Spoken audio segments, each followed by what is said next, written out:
Hello mga ka-uploader, mga ka-doodles, kumustamos mi amigos, mi amigas, mga ka-OFW dyan, mga ka-earthling. So pag-usapan natin ngayon ang mga telcos na stock, yung na nagbibigay ng mga dividendo. Ito lang yung dividendo na binabayaran ka. Naalala ko yun dati nung bata pa ko, yung usong masyaw sa amin, yung dividendo hindi binabayaran dito. Binabayaran ka, mga ka-OFW, So, bago ang lahat pala, paalala lang po natin. Kasi mahirap na. Hindi tayo financial advisor, Kanya-kanyang bili tayo. Ija-ija, ahok-ahok tayo sa pagbili at sa pagbinta dito, So, nagtitrade tayo ng Philippine stock market. Doon tayo nagtitrade sa mga blue chip na company katulad nito, So, huwag kalimutan na pakipindot naman ng subscribe button natin diyan. So, tara na, let's go. Huwag na tayong magpaligoy-ligoy pa, marami pang So, diretso tayo.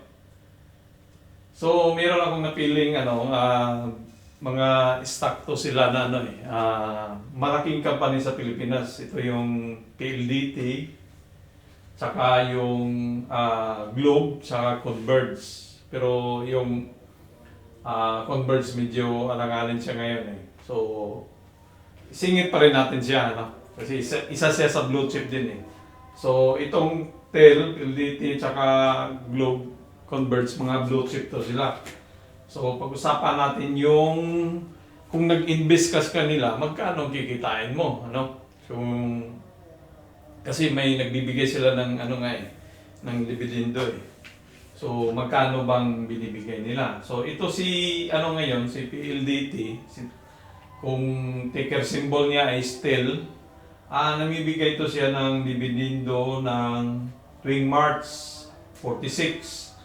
Tapos, August 50 naman. Mataas nung 24 yun. Sa 25, 47. Sa March, tapos August 48. So noong March 25, 2026, namigay siya ng 46 na dividendo. Malaking bagay, di ba? Habang ito yung nakaganda sa kasi sa tawag nito sa dividendo, habang naghihintay ka na yung presyo tataas dito, ay binabayaran ka, di ba? Nakaupo ka, nilagay mo yung pera mo diyan, pero binabayaran ka ng mga companies na nagbibigay ng dividendo. Tsaka, kampante ka dito na aangat siya kasi malaking company, di ba? So, kilala naman natin yan sa nagsusupply ng telecommunication o telcos ng mga companies. So sa ngayon si PLDT ay nagpo-form siya ng ball plug, ball plug ang ginagawa niya. Ito yung poste natin diyan. Tapos gumawa siya ng ganon. So ito yung support niya. Resistant. Tapos ito yung support line. So, umakyat na siya, na-hit niya itong resistant, talagang nag-resist tapos bumalik siya. So, ang target price niya is, kay BDO 1,560. Kay Metrobank is 1,650. Mataas kung hit niya yung target na yan. So, kung sa ngayon na presyo, ma-hit niya yung target na yan, is sa 1,560, aangat siya ng almost 20% sa dito lang na target yan, minimum lang. Pero paano kung aangat pa, siya? So, for 1 year, mahitong target. So, malaki yung kinikita mo. So, may calculation tayong ginawa na, pero mamaya ito pag-usapan natin. Huwag kang lumipat, tuloy-tuloy lang tayo dito. So, si Globe naman, check muna natin yung chart nila kung ano yung ginagawa, So, si Globe ay sa ngayon, si Globe ay nagpo-form siya ng cup. Tawag niyan is cup. Cup.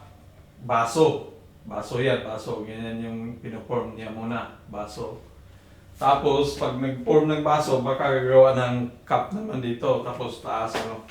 So, hindi touchscreen yung TV natin, kaya gumagamit pa rin tayo ng mouse. Wala tayong pabili ng, or wala pa tayong makitang, ano, mauutang na TV para pambili ng touchscreen, ano.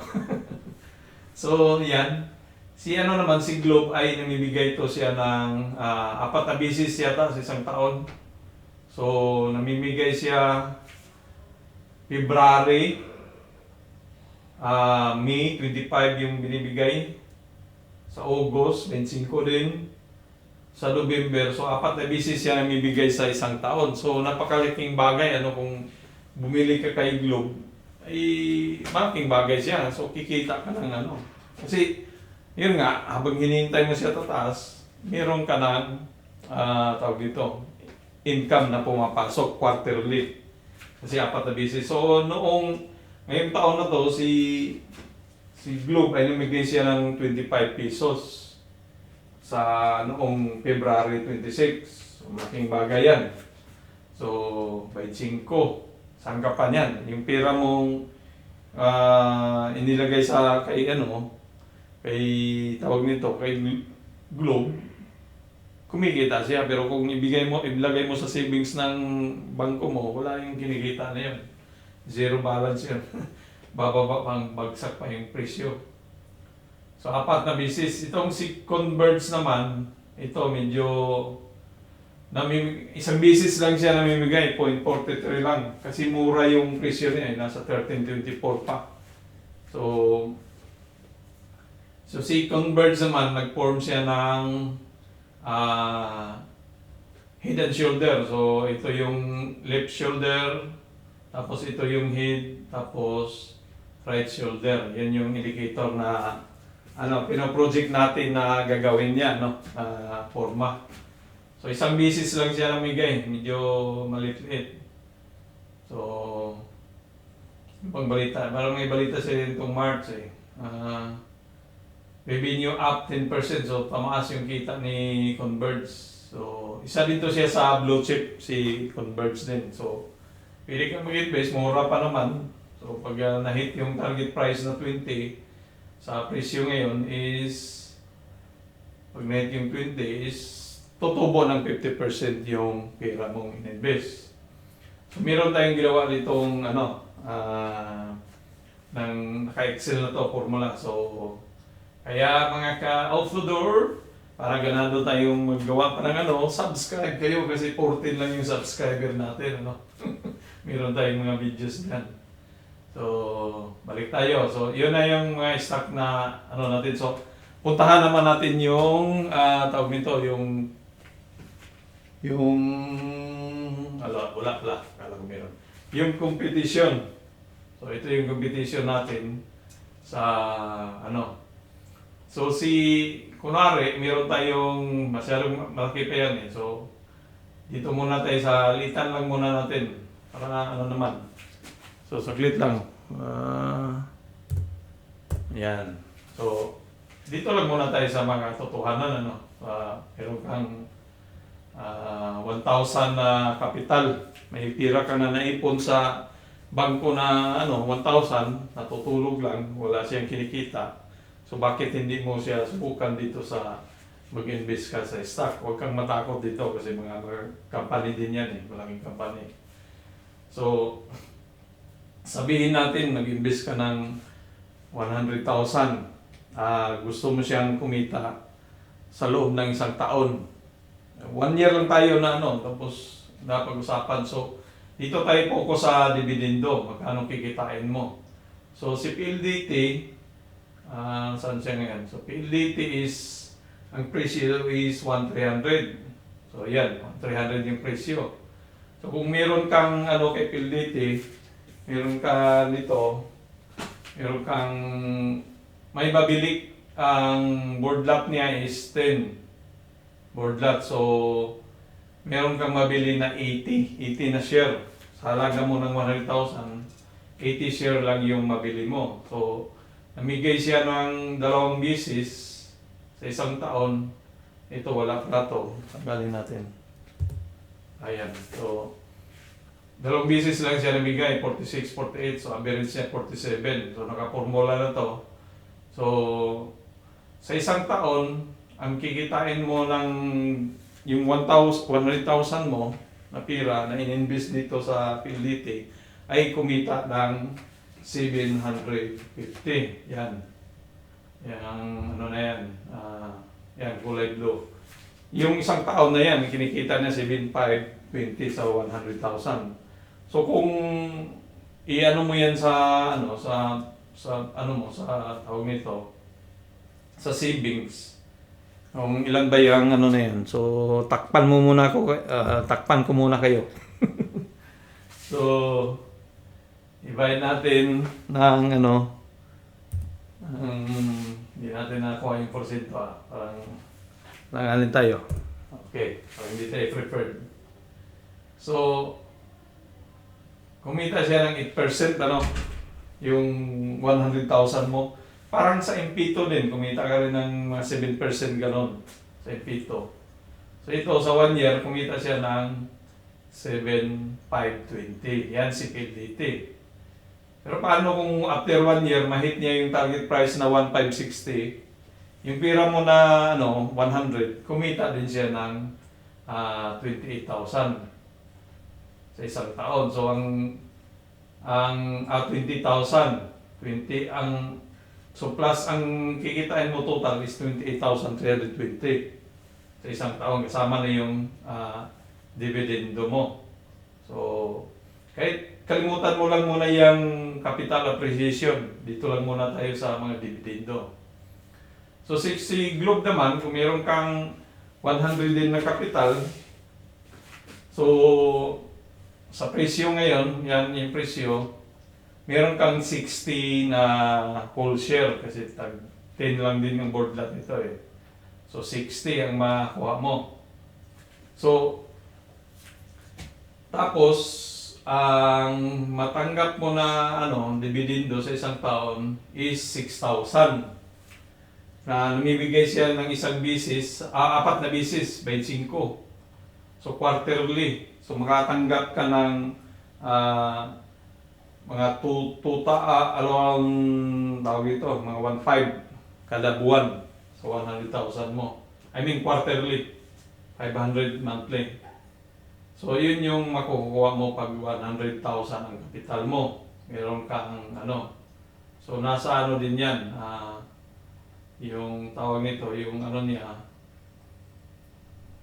ay, ano.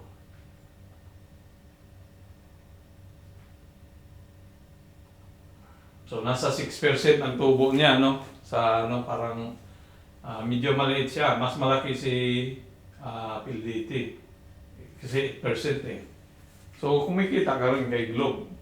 Kahit na sinabi mong 4 na busy siya namimigay, that is 25 is 100. Dito is ano lang yan, 83 ay 84 ang total niya. Dahil nakadepende kasi sa presyo eh, may presyo eh. So yung ano number of share mo magkaiba din kasi magkaibang presyo ano. So kaya ginawa natin ng ganito para makita. So kung mahit pa yung target price na 2,320 kay ano kay tawag nito kay Globe, ito mahit niya ng 2,320 dito is kikita yung pera mo ng 48,000 total. 42 yung capital appreciation, tapos may dagdag na 6,000. So, total 48,000 sa isang taon. So, nasa ano yan, na 48% ang tinubo ng pera mo. So, hindi mo yan kikitain sa bangko, yung 48 sa 1 year. Hindi ka bibigyan yan. Sa, ano, kaya ito yung maganda dito. Kaya yung savings mo sa bangko, hatiin mo na lang para safety ka, may pang-emergency ka na, ano. Kung baga, yung may 100 ka nga, so yung 50 doon i-invest mo dito sa ano para tumubo. Yung 50 naman, yung pang-emergency purposes mo yun. So, kay Converge naman, isang bisis lang siya namimigay. So, 0.43, maliit. Pero maliit naman yung presyo niya. Ang ano nito is, ano to siya eh, Ang board lot yata nito is, kasi dahil maliit, nasa 1,000 yata board lot eh. So, parang ganun yung ano niya, 1,000. So, meron kang 7,520 na share. So, sa isang taon, kikita mo yung ano mo, 3,000 ang kikitain na dividend.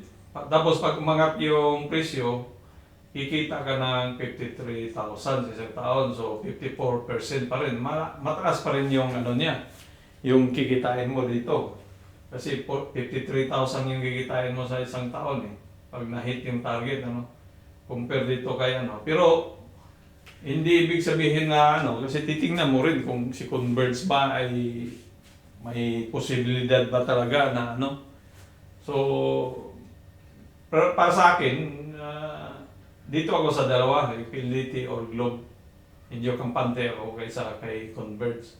Pero although ano pa rin yan eh, malaking pag-asa pa rin yan eh. Kasi kung titingnan mo si Converge sa kanyang chart, eh, yun nga, nagawa siya ng ano.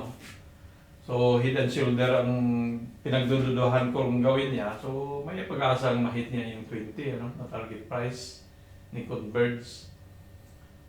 So, yun yung kagandahan dito sa ano, sa mga stock na may dividendo kasi habang naghihintay ka na tumaas, mayroon pang bayad. May pera kang natatanggap na hindi mo nakukuha sa savings ka lang dyan. So, paano kung matagal ka na, marami kang ipon? Hindi ko katulad ko, walang ipon. So, kung wari, may ano ka lang, sabihin natin dito is may 1 million. Kasi may mga kilala kong na may mga 1 million, 1 million, in-invest sa Impito eh. So, yung Impito kasi, 5 years mo yan siya makuha yung, ano eh, matagal siya eh. So, example, halimbawa, panungitan yan, meron kang 1 million. So, dito sa Fidelity, yan, 1 million kapital mo. So, ang kikitain mo sa isang taon, sa 1 million mo, is 72,000. Kay Globe naman is 62,000. Kay, kay tawag nito, Converge is 32,000. So, malaki pa rin si Fidelity. So, mas piliin mo, although, si Fidelity pa rin yung malaki, 7% yung ano niya. So, parehas din sa Impito din, 7%. Ang nakaganda dito, kasi sa Impito kasi, yun lang, 7% lang matanggap mo eh. Pero dito ka, nag-invest ka sa stock, so yung 7% mo, pag na-hit yung target is, tumubo pa siya ng 272,000. Di ba? Kasi may capital appreciation ka eh. So target natin 1,560. Tumubo pa siya ng 200,000. So ang total na income mo is 272 sa isang taon. Tapos si Globe naman, ito, malaki si Globe. Although maliit siya sa pero pag na-hit yung target price ni Globe, kung ma-hit pag-usapan natin kung ma-hit. Pero basta positive lang tayo dito palagi. Darating naman talaga yan eh. So almost 500. So almost 50% ang tinobo ng pera. So dito naman kay Converge, so kikita ka ng mataas din ang kinita niya, capital appreciation pag na-hit niya yung target, 500,000 ang So millions na yung pinag-usapan natin dito. Pero hindi ibig sabihin na kung pira mo ngayon is 10,000 pesos lang, hindi ka pwedeng bumili. Pwede kang bumili pa rin dito sa kahit na 10,000 yan. Kasi ang gawin mo lang dyan is kung may 10,000 ka ngayon, next na sahod mo, bili ka ulit, dagdagan mo siya ng 10,000. Next na sahod naman, 10,000 ulit. Habang sa isang taon, yung 10,000 mo sa isang taon, naging 100 na, di ba? Kasi buwan-buwan ka nag-iipon eh. So, hindi dahil na pinag-usapan natin dito is million o 100,000, hindi ka pwede. Pwede ka pa rin. Kahit 10,000 ang mo, pwede kang bumili. Kasi may mga broker naman na na ang minimum lang nila is 8,000, 5,000, ganun lang. So, yung iba wala, basta may yung mga broker mo na bangko, basta mayroon kang account doon sa kanila. So, panoorin mo tong videos natin dito sa mga broker. Meron tayo dito eh. Yung mga, ito sila, yun. Ito. Nung matagal na, 2 weeks ago. Yung mga broker na yan, ito yung panoorin mo para malaman mo kung sinong broker. May mga broker din ng bangko. So, yan lang po. At maraming salamat sa inyong pagpapanood. Sana ay natapos niyo. Comment down below. Mag-comment to naman kayo kahit bash na comment para at itanong natin kung may mga share kayo, may stock kayo na gusto nating review, i-comment niyo din para i-review natin. So, daghang salamat. Adios mi amigos, mi amigas. Babush!